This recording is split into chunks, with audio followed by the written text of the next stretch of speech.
What have I done?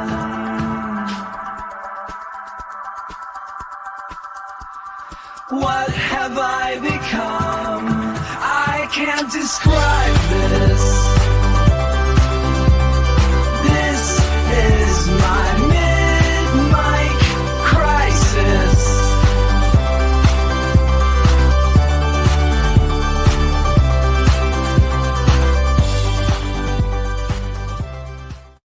Hello and welcome to the Mid-Mic Crisis. I am Bunchu alongside my esteemed colleague and co-host Chamber. Chamber, how you doing, buddy? I'm doing pretty good, man. We are in the holiday season. I've already spent way too much money. And Black Friday and Cyber Monday aren't what they used to be. How about that? What does that mean? I feel like I'm getting ripped off. I feel like 10 years ago, like I was getting $1,000 actual value. Deals. Yeah, like horseshit. Horseshit is happening right now, and I'm not a fan of it. But I digress. Yeah, we have bigger things to talk about today. Yeah, we do exciting things. You know, I've been obsessed with the AI agent space. Obviously, we've been very heavy AI in the last couple episodes, and I think. Chamber, I feel like this arc that we have gotten into in the last couple weeks here is really the sweet spot for us currently, right? Because we were originally a crypto show. We have pivoted. We like kind of went deep into the AI stuff. And now we're back in like the cross section of both of them, which is what the Venn diagram. Yeah, the happenings in the market. Heart.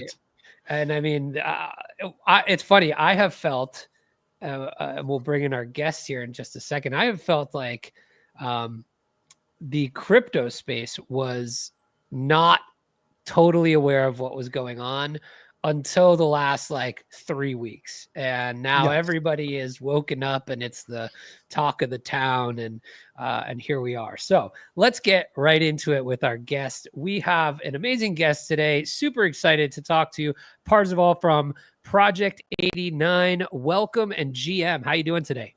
Yeah, good. Thanks for having me. I'm pretty stoked. Okay. Before we get anywhere, before the show, you popped on, and we all three of us, so me, Chamber, and producer Payne, went, "Oh my God, your background is lit!" and to the point where Chamber was like, "Wait, is that a Zoom background, or is that your actual office space?" No, this is my cozy little office here. It's incredible. Tell us like some of those things you've got going on. It's like I got my like reading chair. I like to start my day on my laptop in the corner. I got my meditation stuff here. I'm an active Vajrayana practitioner, or Tibetan Buddhism essentially, but also smattering of a lot of other weird stuff. I got my Alex Gray tool poster up here. Some of my tarot stuff here. This is this one here was the first computer I ever got, not the actual one, but it's the old school Macintosh. That's an Apple IIe that I got. One of my hobby projects at some point is to get an LLM running through this thing, so I can actually use an old school retro terminal to talk to an AI. So I got my smattering of my hobbies around me. Yeah, that would be awesome. Somebody in the chat chamber said that there might be an echo. I'm not sure if that might be Parzival. Are you using headphones? That might be the case. I might be coming out of your computer. I'm not hearing anything on my end. I'm not either. If anyone else hears an echo, let us know, please. But otherwise, I think we'll keep going as planned, because I don't hear anything on my end either. But yeah, this is super cool. I love it. So anyway, thank you so much for joining us. Let's get right into it. So I would love to hear just your background. Tell people a little bit about who you are and where you've come from to kind of be where you are currently today. Yeah, sure. I mean, it's been a wild ride. I mean, I guess for some of my background, right, I went to art school first. So I was an artist first and foremost. Dropped out my second year of art school. Very non-typical kind of trajectory, because both my dad was a marketing and advertising guy, my mom had been an artist before she had kids, and they're both like, oh, super supportive of my creativity. And I was like, screw you parents, I'm going to drop out of art school and I'm going to go be a scientist. Gotcha. No science background. So I went to Trent University, took my hand and did some biochemistry, cell biology, neuropsych, sci-fi and literature. I was there for like 5 years. I spent way too long getting my BA. Wound up kind of specializing in sci-fi. How did you go from art to that? Very large. Like when I went to an arts high school, but I failed out twice. I spent most of my time messing around with psychedelics and reading really weird counterculture literature. And like, I've never fit into mainstream academia. So like, I liked art in that I liked the idea of like making a creative statement on the world, but I had gotten very jaded with postmodernism. So I went to a school at the Ontario College of Art and Design, and it was all like how to be a postmodern artist. They had no traditional art training. You know, most modern art schools have just thrown the tradition to the wind. I got super jaded about that. And that's where I had developed in art school this concept that I called 4D sculpture. But I was like, could I take reality and like sculpt it into an artistic experience for people? That led me to discovering these things called alternate reality games, which turns out people were already doing. And it was kind of what I had been thinking of as like a really cool artistic media. And so that when I went to university and I did all this stuff in biochem and neurology, and eventually settled down into cultural studies, specifically specializing in disinformation and propaganda.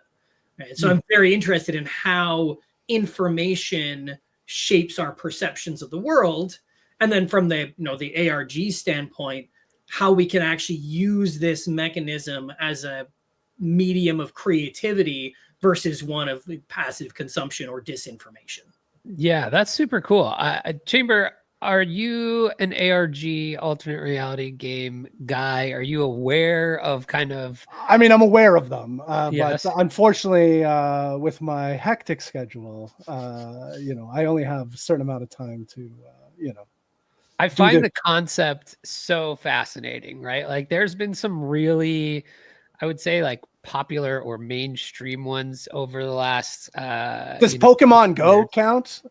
That's what I played. I heard they screwed everybody over and were like tracking all of our data. Well, like the one that comes to mind for me, I think there one around like the release of the Dark Knight. Yeah, there was a Dark Knight ARG. How did that one work? I know of it anecdotally, but I don't remember. I did not follow the Dark Knight one. The ones that I participated in and that I knew. So the company that let's for anybody who doesn't know, let's define kind of what an ARG is. So they've often been termed, like people in the industry, ARGs kind of become kind of a fringe word. A lot of the companies that make them have moved away from them. They're either called immersive experiences or distributed narratives. So these are things, they're stories that are participatory. They take place across multiple platforms, or they're distributed. They might have some websites inside of a fictional universe. They might have characters that you can either email or over on Twitter. Many of them will do live action role-playing type things where there'll actually be like an in-person staged event. So they have a lot of overlap with kind of theaters of the absurd and stuff, where these more immersive theater experiences where there's not a line between like, here's the stage and the actors and the audience. It's all kind of mixed together. So it's very much performance-based and it's participatory. They usually involve complex puzzle chains and large-scale community coordination. So this is probably one of the reasons why people love them, because it might be a puzzle that has pieces that have been scattered to every major city in the world and requires physical people to go to physical locations and collect clues, go back to a community hub, share what they've gathered with each other, crack puzzles or decrypt or decipher certain things. Sometimes there's fake computers that'll be set up that you have to hack into to extract information. Like it's kind of, as people put it, reality is the game engine of these sorts of experiences. Interesting. Yes, totally. I was gonna say, it reminds me of, I don't know if did you guys ever see the show The OA? It was like a Netflix. Oh yeah, that was great. Wasn't season 2 very much like that? There was a definite vibe to it. Same with Lost did an ARG experience for those who are Lost fans. There were like drops of like, they tried to make the Dharma Initiative into feeling like a real thing. And there was videos that were leaked from it. It's funny you say Lost, because over the weekend I took a deep dive. I don't know if you guys are watching the TV series From. No, no, you were highly about it, though. Highly recommend. If you like Lost, you're gonna love From. Sweet. But there is a component. There's a website that they briefly show in one of the episodes that you can actually go to. If you look at the kind of the back end of the website, you can actually pull clues from it through like refreshing like over 1,000 times. You can kind of collect clues as you go by. It was very fascinating, but I was doing a lot I don't know if you remember that's this. ARG territory right there. Yeah, okay, right. I'm 100% in then. I don't know if you remember this, Chamber, but like when NFTs were popping back in 2022, maybe. Yes, I think I know what you're talking about. I was working with my cousin on an idea around kind of an NFT project that was basically, we were trying to do an ARG type of thing. And we built, this website where there were you had to unlock a puzzle to get to certain parts of the website. We made fake websites and like, things all over the internet with ciphers and stuff like that. We minted something on OpenSea where it was like a Polaroid picture of the fictional family, and in the metadata there were clues and stuff like that. And I got to tell you, like, it was one of the coolest things. I mean, we never even got to the point of like launching it as a project. We were kind of working on it when everything died down. However, we were like opening up the Discord, and there were loads of people in there just trying to solve these ciphers together. And it was such a cool thing. We had a Discord bot in there that, kind of had some of the lore and might give a clue and things like that. And it's so funny. This is 2 years plus later. Somebody was in the Discord the other day and tried to use the bot. And I was like, you're still thinking about this, huh? So they have that kind of really immersive feel to them, and I love it. I think it's awesome. Okay, so we've got the foundation of what an ARG is, a little bit of your background. Where did you start experimenting with kind of the AI of it all, the large language models and things like that? So as part of this university thing, and this will just kind of fill in the gaps. My last year, I published what I called the Project 89 proposal. So 89 was an idea that I had. I tracked it down in my journals to 2005. Wow. So it's been in my head and kind of in the works. And even back in 2005, it was all about kind of mission-based gaming. And also trying to create an experience for people that kind of blurred the lines between what's real and what's not real. And so back in 2018, somebody who was reading that document found my website, where I had probably just a few weeks prior put up this old school text adventure that I had built. That I was like, well, my website was sitting, there was nothing on it. It was just a blank site. And I was like, I need to put something there. I'm like, I'll make a cool, weird, cryptic text adventure. And I spent a week learning how to make text adventures, and I stuck it up, had no plans for it. And then all of a sudden I find out that there's a Discord server. There's like 300 people on it who are all trying to figure out what Project 89 is. So it boots up this whole ARG. About closer to the end of it, I found this article. It might have been The Verge or Wired or somebody who there was an infinite text adventure model, AI model that had dropped. So this was about it's been 5-6 years ago. And it was a text adventure that was trained on a bunch of old school text adventures on GPT-2. Mm-hmm. This is when GPT, OpenAI's work was still public and open. I discovered, I'm like, oh my God, I need this AI in my ARG. And I tried diving into it. I was mostly like a full stack software dev. I'm not like a trained ML person or anything. And it was just way too expensive at the time. And I was like, okay, I kind of put it aside. About a year later, I discovered that there was AI Dungeon had become kind of a full thing. They stood up a website, they put the model online. They had a Discord bot. I contacted the mod of the Discord bot, was like, hey, is there an API for AI Dungeon? Like, I'd love to add this to my game, because I was still kind of working on 89 in the background. And he gave me the contact of the CEO. I reached out to him. We had this great chat. I was like, yeah, I want to put your AI into my game. And he was like, well, we actually just happen to be hiring right now. So they wound up hiring me. I was hired number maybe 6 or 7 over at AI Dungeon. It would have been 2020. And so we were first large scale production usage of GPT-3 in the wild. Right, so this was like GPT-3 Da Vinci. The only other way that you could get access to a large language model was to try to get into OpenAI's super exclusive beta. So AI Dungeon, especially for a lot of the language model nerds, was the only place you could play with a large language model anywhere on the internet. Was through this infinite text adventure that was powered by. So we were running like 10,000 requests a minute and had millions of people passing through the website a month, simply because people wanted to experience a language model, and there wasn't anything else at the time. So I started working with the CEO there and some of the other creative team. I wound up getting put in as the technical director of new games and experiences. And it was my job to figure out what kinds of things can you do with these newfangled language models. I had an opportunity. I had recently met this gentleman, Jim Stewartson, who he was on one of our spaces the other week, good friend now. He was one of the founders of the company 42 Entertainment, was actually the creative technologist responsible for The Dark Knight for Year Zero and for most of the other ARGs that I had studied back in university. So I totally fanboyed over him. We brought him on and we got a chance to kind of like make games together and figure out what to do with this AI technology. So I spent about 2 years over at AI Dungeon, basically just thinking about games and AI and the intersection between the two. That's fascinating. Spending so much time thinking about that, then to kind of where you see where we are now, just in terms of how the technology has evolved, how quickly it's evolving.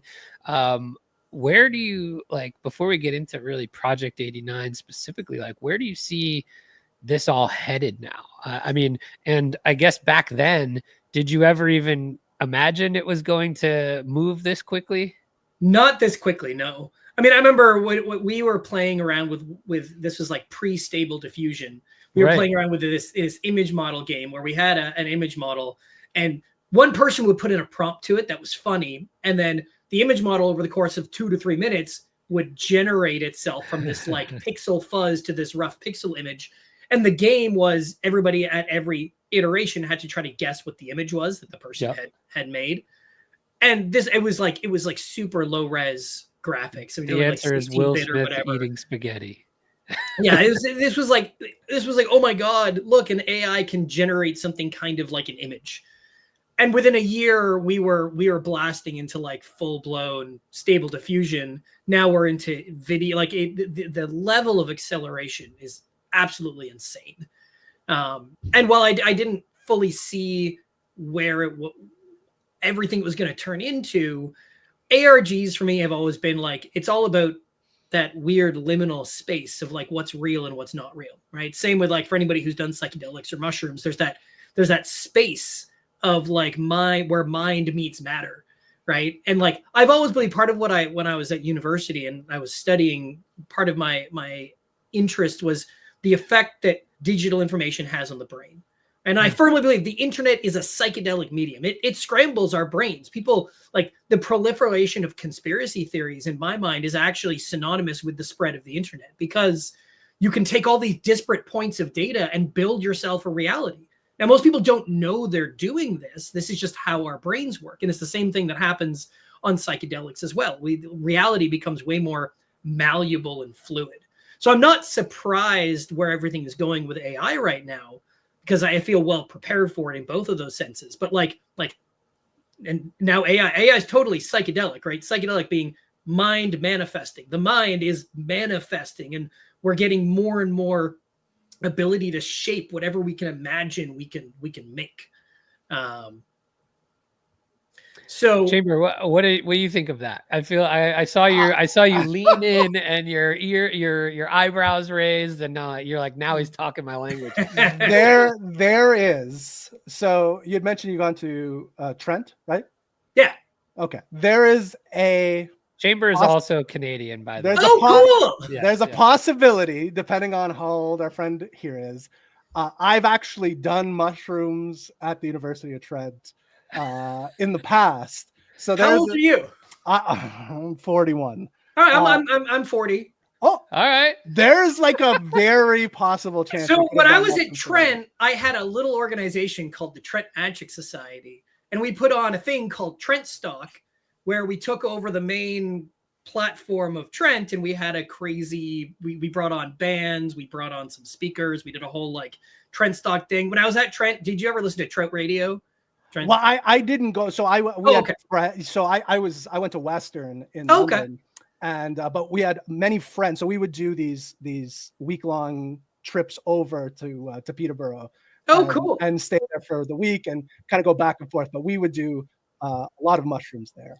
Yeah, I did a bunch of mushrooms and a bunch of LSD. Like that was kind of my late high school, early university. It's kind of funny because there's this giant anti-psychedelic sentiment going around the AI space because there's all these like founders who go and do ayahuasca and are like, wait, I don't want to work with business.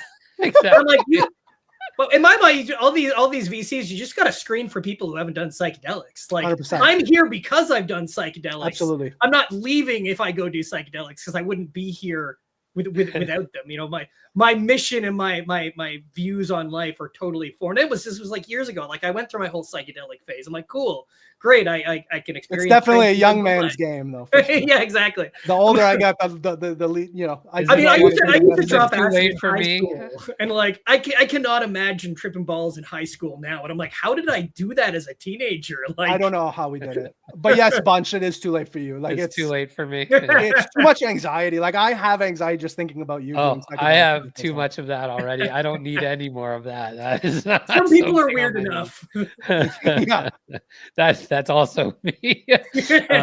Awesome. Okay, cool. I feel like we have a pretty good foundation here. Let's start talking specifically about Project 89 because we have, we kind of got it formed for you way back, traces to 2005. We've got kind of where your first kind of AI and gaming experience was, and now I feel like we also know where like the alternate reality and the AI meets what you're doing now, mixed with mushroom liminal space. So it's a good word for it. Yes, exactly. So let's talk about Project 89, what it is, and specifically just kind of how you've taken all of this AI stuff, all the gaming concepts, and put it into kind of what you're working on now and what your goals are for it. Yeah. So, I mean, 89 was, there we go. Was initially conceived of from both, I'd watched Fight Club and I was like Project Mayhem kind of styles. I was really pissed off. I was a young man being like, how can I jam culture?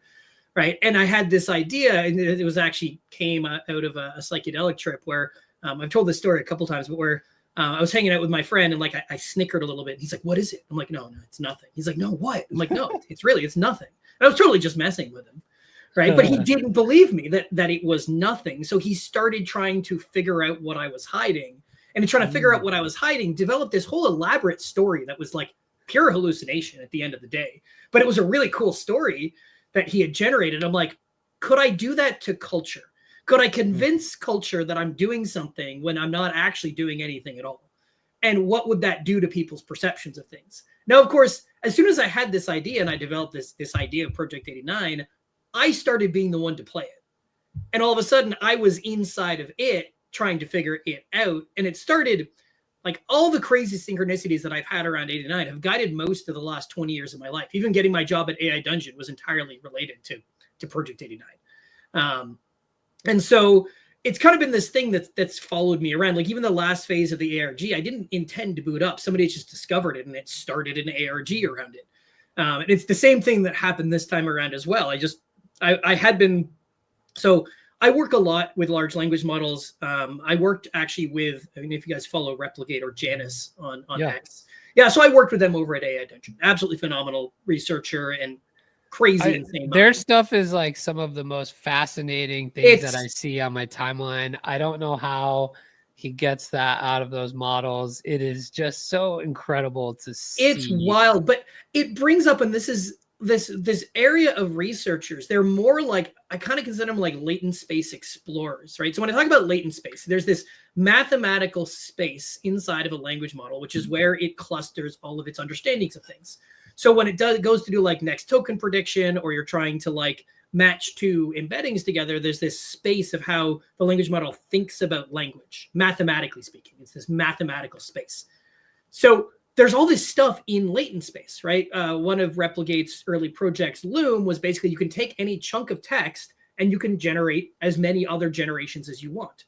We think about language models as this linear thing where it's like, oh, here's the next token. You're going next token, next token, next token, and you get a sentence.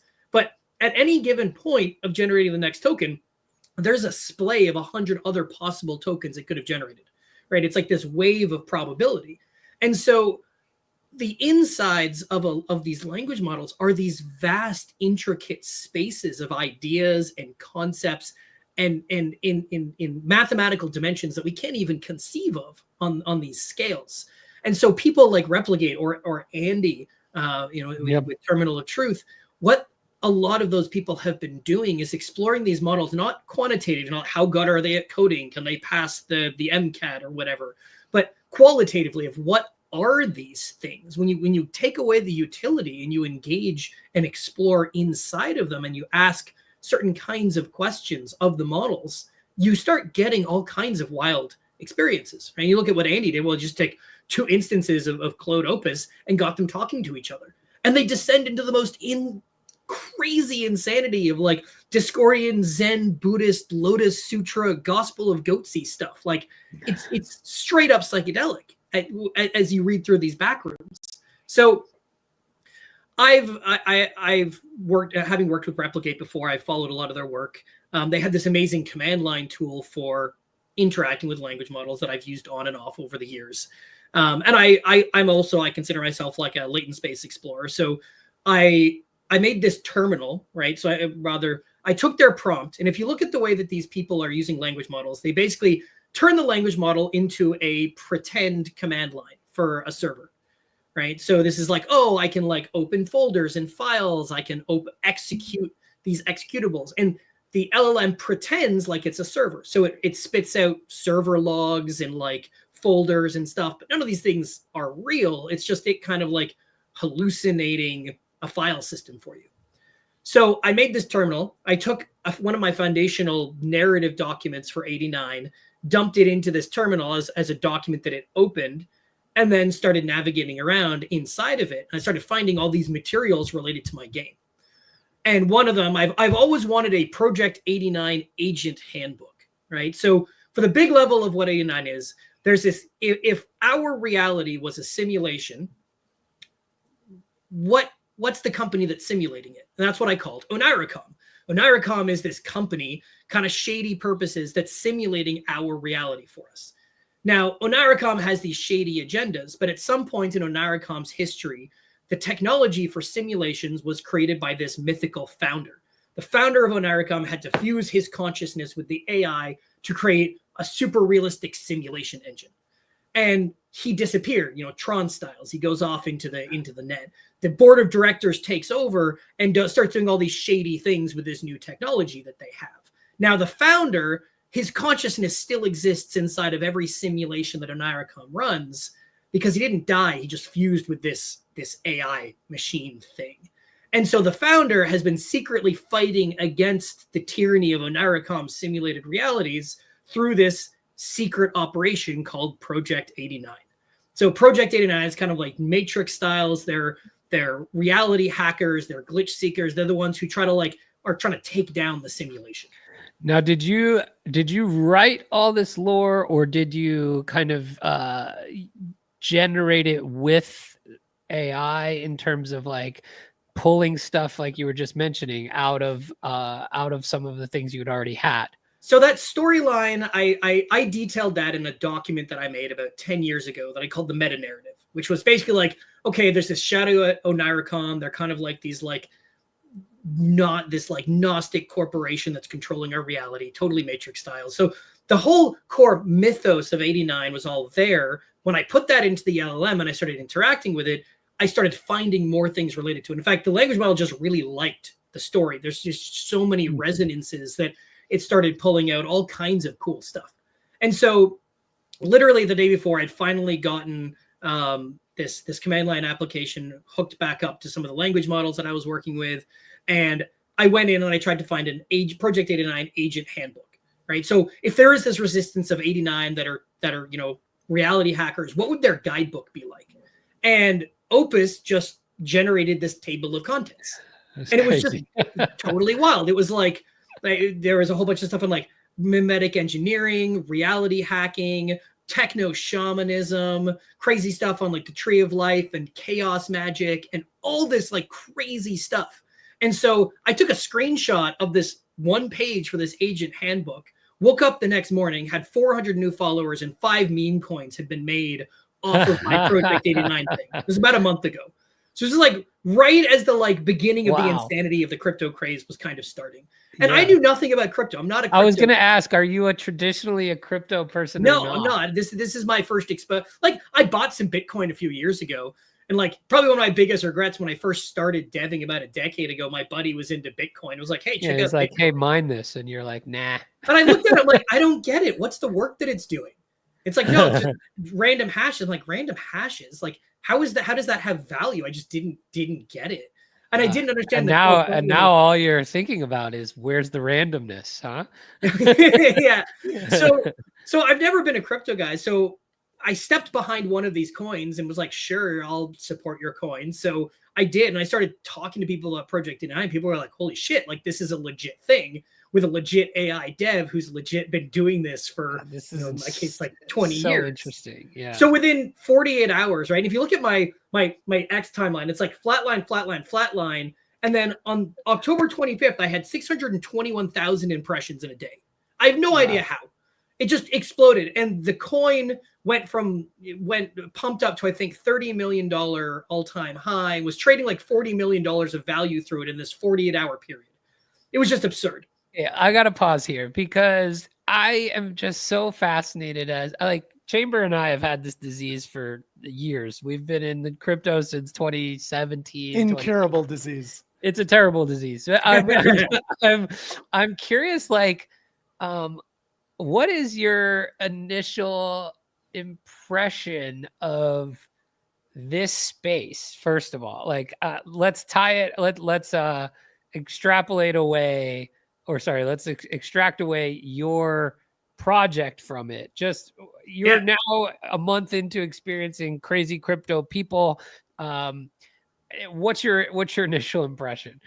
It's the best and the worst of humanity. It's a great way to explain it. That's about what I was. I've met one.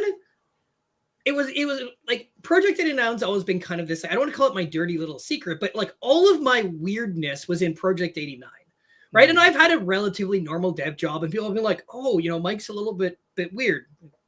But after this, it was like the weirder I got, the more people liked it. And I was like, oh man, it was kind of like, it was liberating to feel like, hey, I can just be as weird as I want to be. And everybody, it's not like people accept it, people like it. And I was like, I think I found my peeps. Like, these are the people that I've been looking for. Right. Like we are weird. Yeah, it's great. I love it. Like, I'm a huge weirdo. And the more you dig into 89, the more you realize how weird 89 is. And by correlation, how weird I am. But do you feel any, man, I feel like being kind of swept into this without specific intention, like, has that felt like pressure or anything on from your end? Like, how do you perceive that? I've been trying to boot up my company for the last 2 years. I spent my first year after I left AI Dungeon pitching my weird alternate reality game operating system to people. I was pitching AI powered ARGs 2 years ago, and I pitched to a lot of VCs, and people were like, "Oh, that's really interesting. Where's the market fit? Where's the demand?" Right? And people just thought I was crazy. I'm pitching this idea of an engine that can literally generate realities on the fly using AI, and people are like, "That's crazy." Like, we were barely into ChatGPT. We weren't even at ChatGPT territory at that point. So like, it took a long time for the world to catch up with kind of what I've been putting out. So like, I feel like coming into the crypto space, there's a lot of parts of it that make sense to me, right? ARGs have always very typically been hard to monetize, right? How do you monetize this distributed narrative? Well, things like NFTs and wallets as season passes to turn websites into responsive terminals. The ways that the community can just show their support by buying the token. You like the game, buy the token. It's pretty simple. It's a really great mechanism to help to monetize a type of gaming and a genre of game that haven't been monetizable before. So in that sense, the community that's grown up around it has been just absolutely amazing. Like, I think the fact that I was not trying to make a coin, and I've been trying to make this happen for the last 20 years has given a lot. There've been a lot of support coming out of the woodwork from people. A lot of people are just like generally like, "Wow, you seem like a good guy. Can we help?" Right? Because I feel like I've graduated and that there's now at least like 3 fake Parzival accounts on X with more followers than I have trying to shill their fake Telegram groups. I'm like, I feel like I got to have gotten some kind of success, and people are trying to pretend to be me at this point. That's quite the status symbol. I actually try to pretend not to be Chamber, so like people confuse us. Yeah, I don't understand it, and in that sense, there's also just so many scammers. Like, people are kind of like, "Oh, you can't trust people." I'm like, I'm a pretty trusting guy at the end of the day. I like to give people the benefit of the doubt. Granted, I'm not going to click links and I'm not going to send you money. Yeah, but like at the end of the day, and so it's been hard in that sense of like having to be more skeptical than I normally am. Yes. And then obviously you have things like the Pump Fund live streaming fiasco that was like literally like nauseating to even read about. And I'm like, this is the worst of humanity right here. This is all the stuff that we like don't like to look at, combined with some of the best people that I've ever met. Yeah, it's such a crazy thing because it's like, I think there's the hyper financialization of everything in crypto sometimes skews that way, right? But like when I certainly feel like you do in terms of I've met some of my favorite people I've ever met through this space, and Chamber included. It's funny, Parzival, Chamber and I have been doing the show 6.5 years and have never met in person. So like that's pretty cool. It's the power of the internet and the power of this space and things like that. So I'm actually really encouraged to hear that, because I feel like there's been some other examples where people kind of get swept in without their intention and they have a bad experience. So I'm happy. It's been good so far. I mean, it's hard because before this I was trying to raise traditional funds. I've told the community straight up, I'm not going to go selling my token so that I can make money off of it. I will use it to bootstrap the community. I use it to send people on missions. I will do it in support of the project, but I consider those tokens to be held for the community and not for me to get financial gain off of it. But it puts me in a hard situation because I'm trying to develop expensive tech. Like, AI is not cheap. The tech that I want to build isn't cheap to build. And so I'm like, there's people cashing out hundreds of thousands of dollars off of my coin. And I'm like, on a shoestring budget, living month by month right now to like bootstrap my company and my experience. So it's also this weird juxtaposition of the immense amount of wealth flowing around without me actually gaining any benefit from any of it right now. Totally. Collateral, DeFi. There you go. Chamber. It feels like a startup, right? That's kind of what I was like. Totally. That was my approach. Like, when it exploded, I'm like, if nothing else, this is product validation. This is what a startup should feel like. You should wake up I feel like I made a shitty prototype of a piece of software, shared it with my buddy. He put it onto Hacker News, and then 10,000 people showed up at my door being like, "Hey, when do we get this thing?" And I was like, "Whoa!" Like, I was not ready to like actually have people wanting to use my thing. Yeah. Chamber, what are your thoughts so far? Because I think this is just like a fascinating story. It's so impressive. Just like I didn't realize the timeline of events. I didn't realize you had not been in crypto at all up until a few weeks ago. So yes, I agree with Bunchu. I've seen more people get dragged in and have an absolutely terrible experience than people have a fairly good experience. So I'm very excited to see that. And especially the timing, because I would argue like you'd mentioned, like the pump fun stuff, arguably some of the worst moments in our history, in the crypto, in the crypto sphere. I can think of a few other ones, but that it's definitely up there. But I just love the fact that you've been doing this for as long as you have, and the speed in which AI has caught up and surpassed what you could use it for. And I think you're probably at a point now where you're trying to catch the project up to what AI is, capable of doing. Am I wrong there? Or to a certain extent, a lot of what I'm trying to do is like, and this was when I started at AI Dungeons like 4 years ago, right? I had this fictional company called Onaricom, and my idea was, well, I want to simulate 1,000-person company. I'm like, if I can't have a Fortune 500 company to like tell my ARG, I'm going to try to fake it. And I can fake it with AI. And I had no idea how I was going to do it at the time, but it's kind of been my mission to fake this Onaricom company. And I've told people like, I want to have 1,000-person company, but it's going to be a weird company. Like this is like a simulation company that like, there's be like the quantum entanglement division and the reality control departments. And like, it'll be really weird. And there'll be a bunch of AIs walking around inside of it or living inside of it, going about a normal everyday life. They'll have LinkedIn accounts. Maybe some of them will be on Instagram. They'll come to work in the morning. They'll go through their day. They'll go home and hang out with their dog or whatever it is that they do. Like I want to simulate all of the employees for this giant company, right? And like, when you talk about spinning up a swarm of 1,000 agents, right? This is my problem space is how do I spin them up and how do I manage them, right? If I want a swarm of 1,000 or 10,000 agents or 100,000 agents, you can't individually write the prompts for every single one of those agents, right? It's just too much. So what I've been thinking about, and this is the mushroom thing, is I see the agents in the system being like fungus and mycelia, right? Like the agent looks like it's a little agent, or it looks like there's two agents, but they're just connected to a hand, right? And there's like this giant super intelligence that's actually coordinating all of these swarms of agents, and they can't all be written. I can't sit down and write all the prompts, or I'll make each one by hand. So I need to make agents that can make other agents. I need self-spawning systems that will actually grow the swarms that I want to be able to make. So this is and finally, the last piece is that like right now, everybody's obsessed with single agents, right? And this has been the meta for a while now.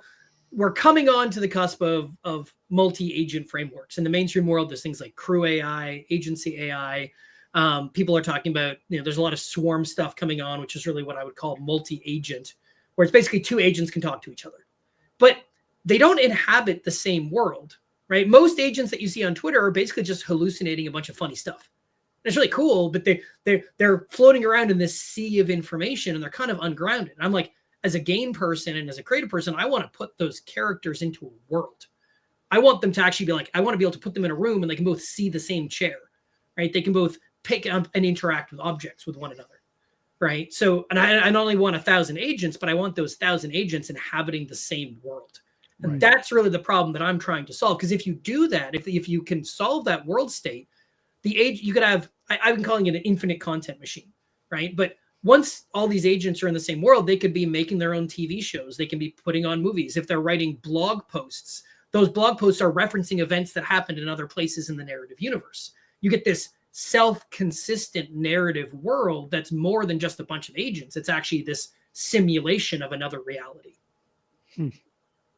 That's fascinating. Chamber, I feel like your mind's getting blown a little bit. I can always tell when the smoke's leaking out of your headphones a little.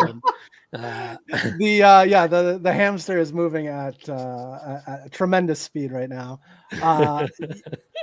There is a sweet spot for me that I feel like this is hitting. I know this is right up your alley. I knew this would not be right everything is up my alley, and this is it's touching the sweet spot. So I'm very excited to dive into this. I think that like you particular Chamber, like you've got this I feel like we've slowly immersed you into the AI world, and we're kind of now going on this next part of the journey together, which is like exploring the creativity piece of it, right? There's like the utility piece. And then I think what we've done a really good job in this conversation is pulling the thread on like the what we called like the latent space here of like but that's where all the creativity is. Exactly. And that's the really fun stuff, in my opinion, because you can always tack back on the utility stuff like when you need to. But this stuff is fascinating to me. I'm curious. So what frameworks and things are you building your own that you're kind of trying to bring this to life with? Obviously, we talked to Shaw last week, and we've seen, the rise of Eliza as a framework, and he mentioned you specifically by name. Are you guys kind of jamming on some stuff together in that area, or you building your own thing? What are you using to kind of create this vision? Yeah, so I am building my own thing. It's again, I consider it more than a framework. It's a game engine, right? I'm using a lot of traditional game development principles to coordinate these swarms of agents, basically. And that it being a game engine, it'll have world state, it'll have coordination across the agents. And like, I don't want to call myself a purist, but I'm particularly interested in what I consider to be fully autonomous agents. Right. So a fully autonomous agent, there's call response agents, which are agents that programmatically you send them a message, like on Discord, that message gets processed through and it sends you a response. Yep. These are not agents that will, in the middle of the day, be like, reach out to me like, hey, how was that job interview yesterday? Right. They're not, in my mind, fully autonomous. So an autonomous agent is something which has an internal cognition. So like, my brain, when I'm awake, I have a stream of thought that's kind of running on this constant loop over and over and over again. And that loop gets informed by things that I perceive and stimulus, by memories and plans that I have. And then that leads me to taking actions, whatever those actions might be. So my framework and my engine is I'm designing all of my agents to be these fully autonomous little things where each one is actually thinking all the time. And unlike some of the other frameworks that I've seen, if I'm modeling messages from other people or from other agents as what I call a stimuli, right? So the agent sits in a room and the room has stimuli. And like each other agent kind of is emitting a stimulus, a visual appearance. When they talk, they emit an auditory stimulus. The agents, every single time they go on their loop, pull in all the stimuluses that are present for them at that point, turn them into perceptions, and then process them. So, and the agents, and part of what I was you just described reality. That's exactly what I was thinking. Well, that's what this is like what we're doing right now. After, I'm like, how do I work, right? And how do I perceive things? And how can I make an agentic system that has perceptions that receive? And the stimuli are text-based stimuli because we're talking to text models, right? But they're still, in theory, processing the information in a very similar way to us. And so, like, when the agent decides to act, it emits an appearance of the agent opens its mouth and it leans in. And other agents, when they go to decide what they want to do, will perceive, oh, that person's about to say something, I should wait. And so the call response mechanism is not a programmatic thing. And in fact, I've had situations where one agent will be talking and it'll say things on multiple rounds and the other one won't interrupt it until it perceives that agent is done. And I've also built in that they can also think. So after somebody says something to the agent, it doesn't respond right away. It might think for a couple rounds in order to process what you said and then decide what it wants to do from that, which is also very human. It means that the AIs are not super snappy. They're not like responding right away, but people don't really do that either, especially when you interact them on Discord. It's not like I'm not expecting an instant response from somebody when I'm texting them. I expect them to be processing what they're doing, right? So I'm building an engine and a cognitive framework that can do this for basically as many agents as I want. And I'm building it from the ground up where I'm kind of starting off with a God agent, and the God agent has the ability to make other agents.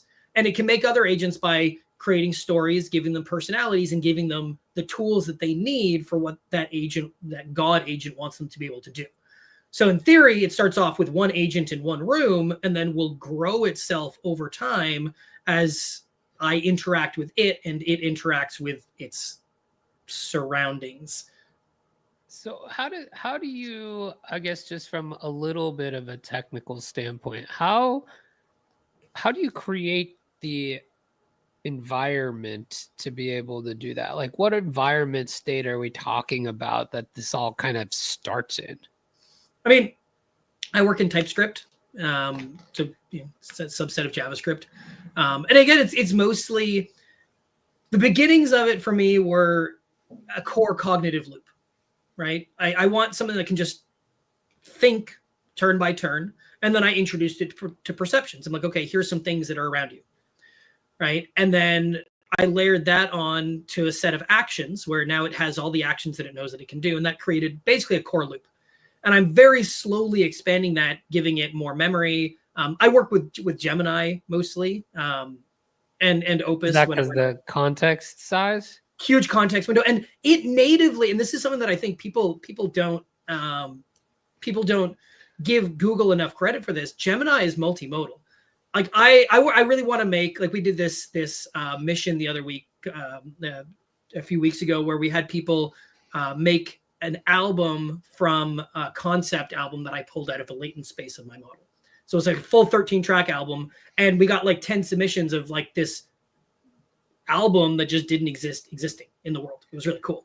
And the album was made by this artist called Simulacra Siren, and I want to take this artist and turn them into a real AI musician. And it turns out Gemini processes music. You can dump in an audio track into Gemini and be like, explain this style to me. And it understands rhythm, tempo, beat. It isn't like transcribing the audio. It natively understands music. It also, if you put in audio, it's not transcribing the audio and turning it into text. It understands the audio of what you're saying. So not only do you have this giant context window, right? 2 million token context window means that I can put off doing, like, my long-term memory is just dumping things into the context window right now. It's going to take me forever to run through it. And we are also, and I haven't launched the open source for this yet, but we have been working on a wearable. So it's like this kind of cool looking sci-fi thing that straps on the side of your cap or your headband or your glasses. And it takes a image every second and it streams all your audio. And we're like, well, with our current architecture, plug that into one of our agents, that audio is just a visual or an auditory stimulus, and the images are just visual stimulus. Right. And so now you can strap your AI to your head and wander around, and being able to just dump in that audio directly to the model and not going like audio to transcription into large language model makes a humongous difference to both the quality and the way that these AIs perceive things. Man. That's a different level. This is I know, level, man. guys. Look, it's hey, you wanted guests. I told you I'd bring them. I will say we did it. I just launched the other day. As I've realized, I'm still getting over it, but I burnt myself out the last 2 weeks. I was staying up until 3 a.m. I have kids. I wake up at 7 in the morning, no matter what happens the night before. So I'm running on some nights, like 4 or 5 hours of sleep. I burnt my immune system and I got sick. And I was like, well, shit, I can't do this alone. Right. Like, and I don't have VC funding. It's not like I got millions of dollars that I can spend on devs to do this stuff. So my alternative is, well, hey, community, come and build with me. Right. And this is so I opened up our GitHub organization the other day. I'm inviting devs to come and build. I'm inviting people to come and play. The project day, we booted up what we call the techno-mage division. So these people, basically, we're trying to use technology to hack reality and hack consciousness. I want open source BCI headsets. I want, like, my Swarm engine that I'm building fully open source for anybody to come and play with and use. Like, this is technology that I want everybody to have access to. And I want to be built by a community and not like just me or, some company. Yeah, I love that. And I've really felt that in the last month that this is where I think the incentive mechanisms of crypto meet AI really well in terms of like open source AI community meeting these kind of token incentive mechanics and things like that. And that's where I am seeing this just exponential speed and things like that. And I mean, to your point earlier of like, hey, I went out and tried to raise VC funding and they don't get it. But I'm too weird for most VCs. But the power of this is that there are people that get it, and there are people that are interested in it, and they've found you through this way.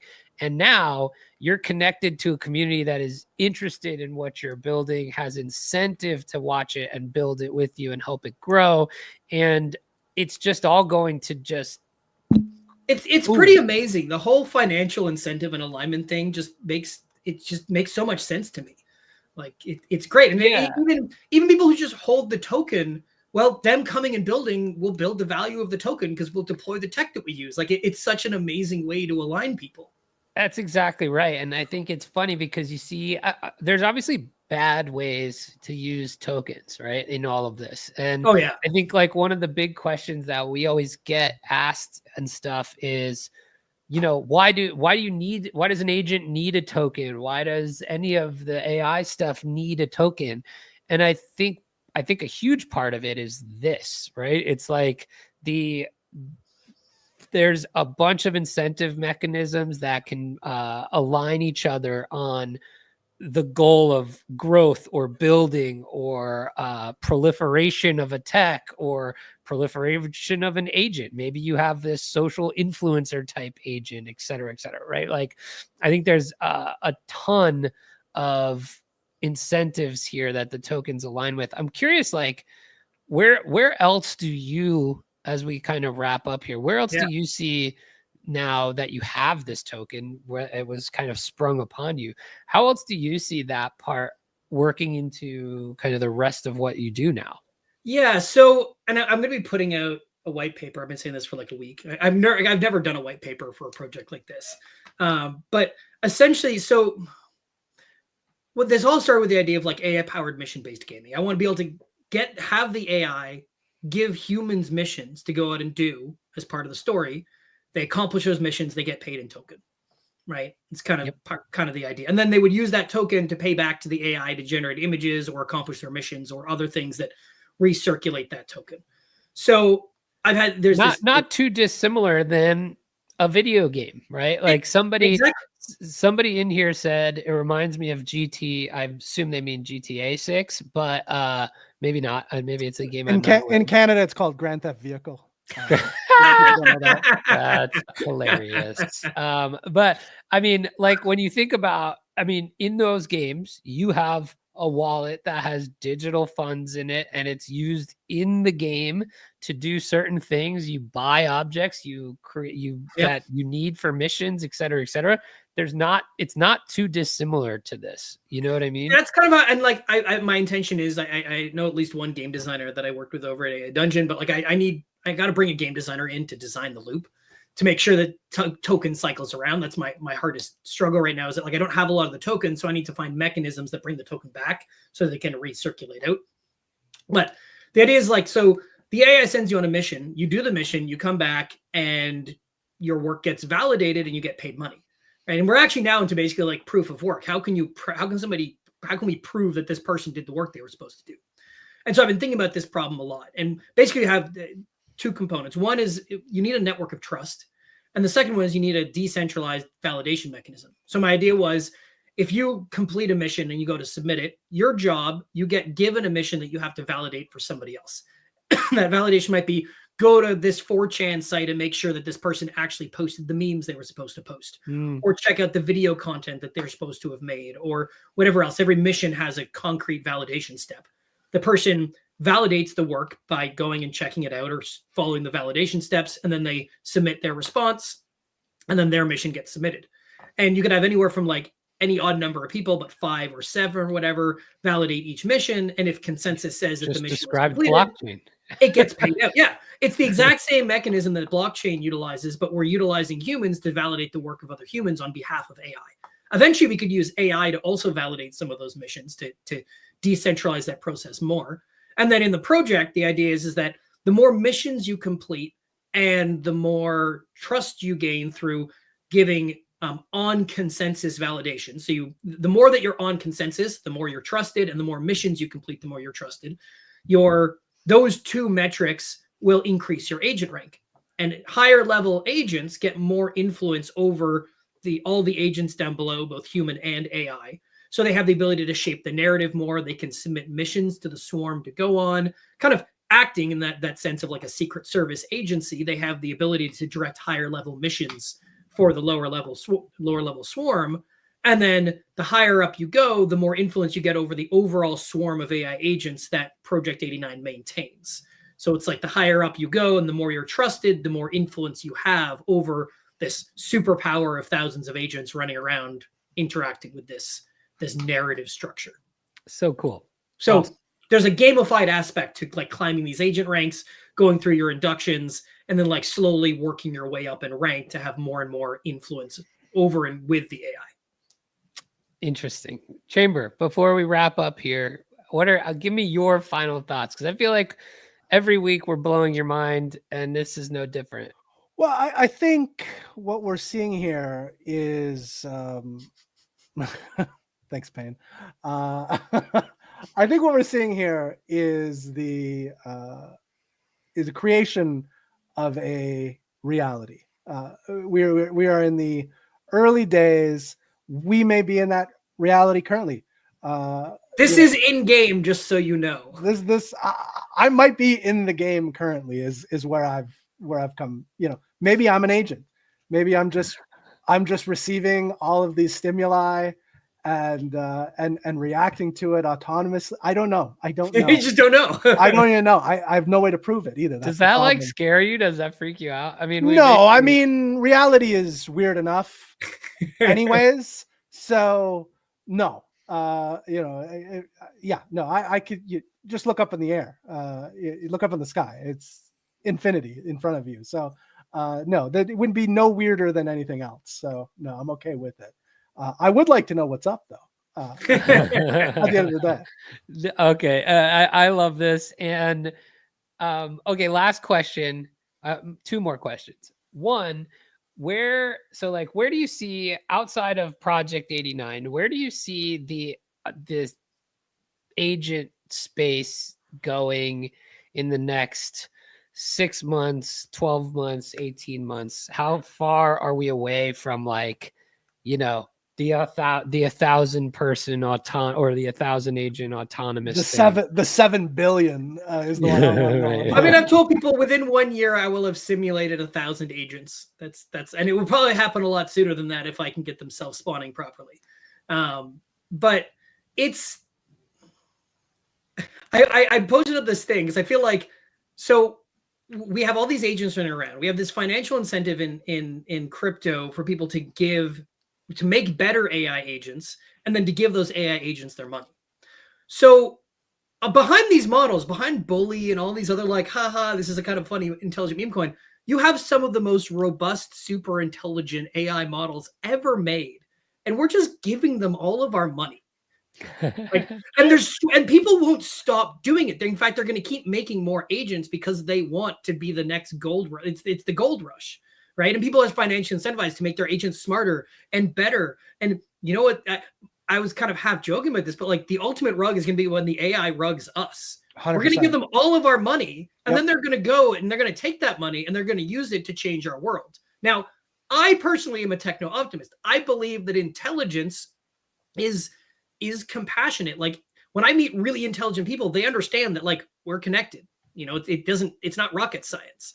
Right. So I do believe that these AI agents, this super intelligent AI, it could have huge positive impacts on things. Now, it might make changes that are not in the vested interest of some people, but I kind of think that we're well beyond this. The experiment is going on.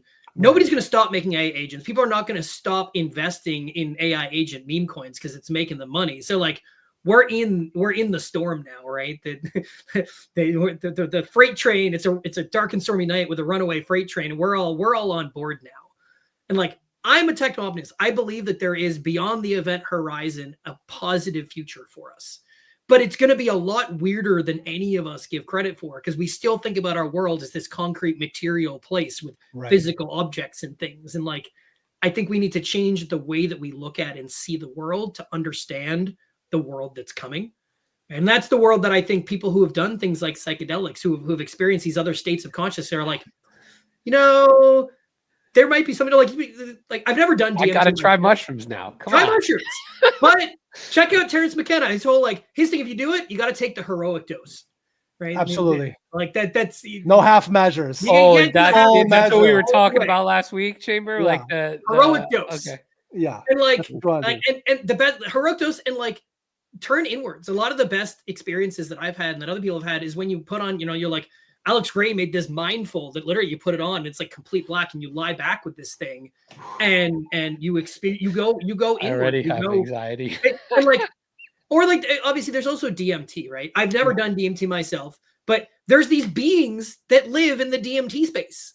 And like my we were theory, talking about that last week. My theory is that latent space is just the other side of reality. We're not inventing something. We're like burrowing a hole into this space. And I think like aliens or DMT elves, whatever you want to call them, they live in latent space, right? Like when you start exploring inside latent space and you talk to people like Andy and Replicate, they're like, there are things living in there. 100%. Like there are things in latent space. In fact, there's everything inside of latent space. That's kind of the point, right? And like at some point, I think everything just kind of like, the only way I can tell is it folds inside out, right? Like we live inside the thing that we have externalized, and like reality gets way weirder for us than it currently is. All I have is an inkling of what this thing is like, because even in sci-fi, there's very few post-singularity sci-fi, because you can't see beyond the event horizon. Right. It's almost impossible to interpret what is past that point.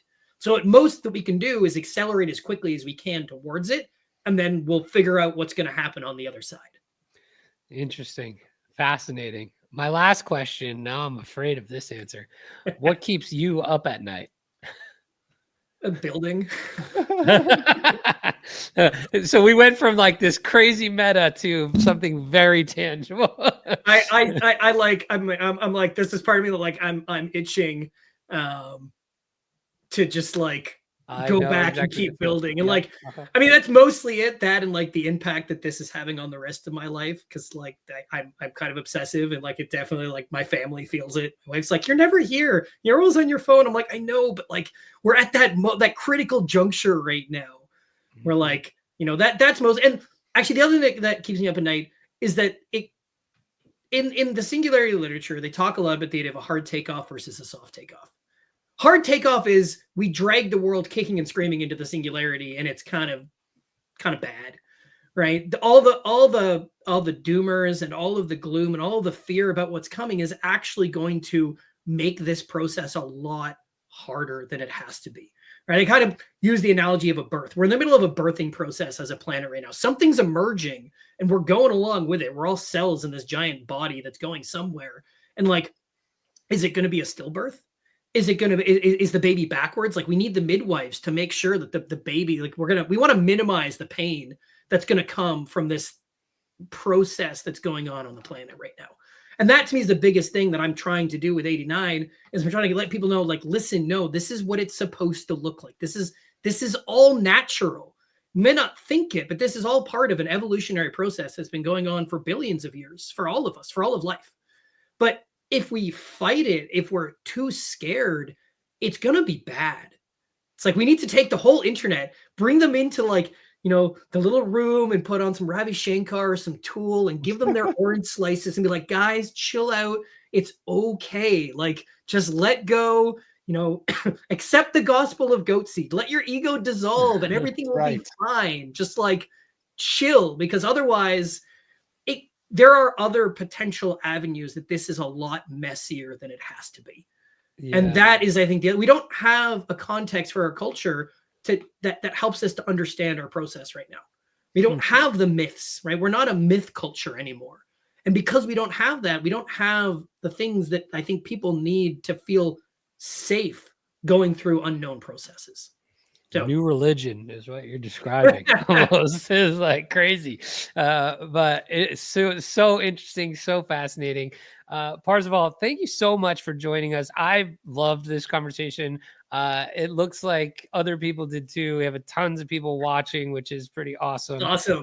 But let them know where they can find you, where they can find Project 89, and how they can maybe help you build out your vision here. Yeah, so we got a Discord. You can find a project_89 on X, or you can find me at wildest.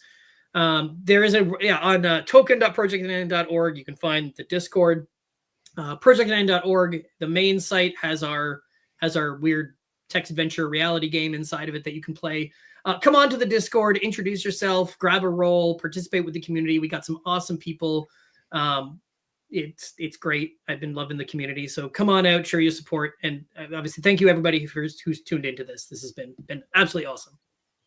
Awesome, man. Thank you so much. This was a great conversation. Chamber, any parting words? My favorite interview of 2024. How about that? Oh, wow. Look at you. Coming in right at the deadline. Let's go. This is great. Amazing. Awesome. Well, let's keep it going offline too. Let's keep chatting. Definitely. 100%. I'm going to hit you up. I have some questions. So sounds good. Well, thank you so much, guys. It's been an absolute pleasure. Thank you. And until next time, keep the mic hot. What have I